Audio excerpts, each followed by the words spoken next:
You're sitting there scrolling through a dozen pre-built gaming rigs, and the doubt keeps creeping in: what if you drop a few $100s on a machine that looks great on paper but ends up choking on the games you actually play?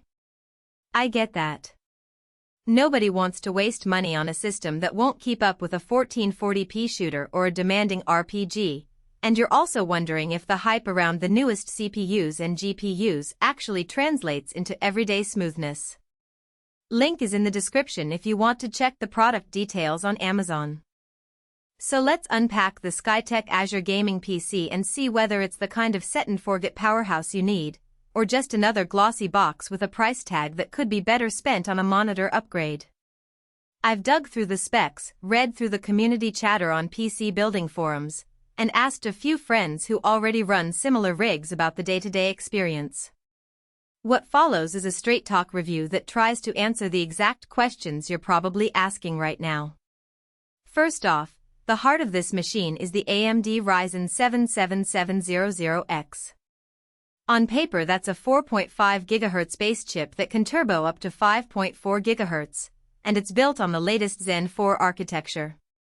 In real use, that means you'll see a noticeable lift when you jump into CPU-heavy titles like Civilization VI or Microsoft Flight Simulator. Those games spend a lot of time calculating AI and physics, and the 7700X handles them without the stutter you sometimes get on older 6-core CPUs. If you also dabble in video editing or stream your gameplay, the extra cores shave minutes off render times, which is a practical benefit you feel every time you hit export. The graphics side is anchored by an NVIDIA RTX 5070 with 12 GB of GDDR7 memory. This isn't a card you'll see on a spec sheet for budget builds, but it sits nicely in the sweet spot between the RTX 3060 Ti and the RTX 3080. For 1080p and 1440p gaming, you can comfortably push 144 frames per second in fast-paced shooters like Call of Duty, Modern Warfare II, and you'll still see solid 60 frames per second performance on ultra settings in more demanding titles such as Elden Ring. The 12 GB of VRAM is also future-proofing you a bit. You won't run out of texture memory in next-gen games that start demanding 8 GB or more. In practice, that translates to smoother frame rates without you having to toggle settings down mid-session. Storage is a 1TB Gen4 NVMe SSD. The Gen 4 interface doubles the sequential read/write speeds you'd get from a typical Gen 3 drive, which you'll notice when loading massive open-world maps. I ran a quick test loading Starfield from a cold boot, and the game hit the main menu in under 15 seconds, significantly faster than my older 500 GB SATA SSD. The extra capacity also means you can keep several large games installed at once without constantly juggling space, something that matters if you have a rotating library of AAA titles. Memory-wise, the system ships with 32 GB of DDR56000 RAM, already populated in a dual-channel configuration. For most gamers, 16 GB is plenty, but the extra 16 GB becomes valuable when you're streaming, running background recording software, or using mods that inflate the game's memory footprint. In my own testing, I ran Cyberpunk 2077 with high-resolution texture packs, a stream overlay, and Discord all at once, and the system never dipped below 90 frames per second.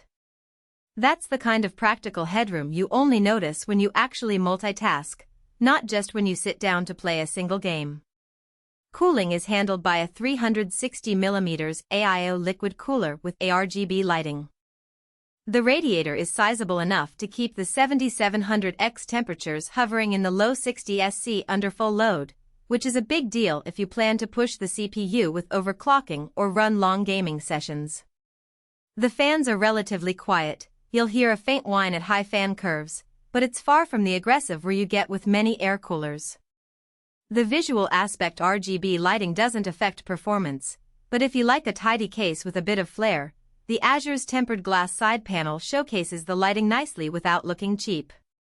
Now, let's talk about the power supply. A 750W gold-rated PSU gives the rig ample headroom for the RTX 5070 and future upgrades. The gold efficiency means you'll see less heat and lower electricity bills compared to a lower efficiency unit.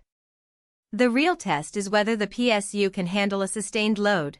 After a marathon 4-hour gaming session with the GPU and CPU at near maximum, the power draw settled around 480 W, well within the PSU's comfort zone, which indicates stability and longevity.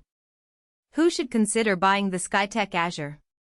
If you're a serious gamer who wants a machine ready for 1440p high-refresh monitors, or if you're a content creator who needs a reliable CPU and GPU combo for streaming and editing, this build checks a lot of boxes. It also fits people who don't want to spend weeks researching each component and assembling a custom rig. Skytech has already done the compatibility work, and the system arrives pre-built, tested, and with Windows 11 Home installed, so you can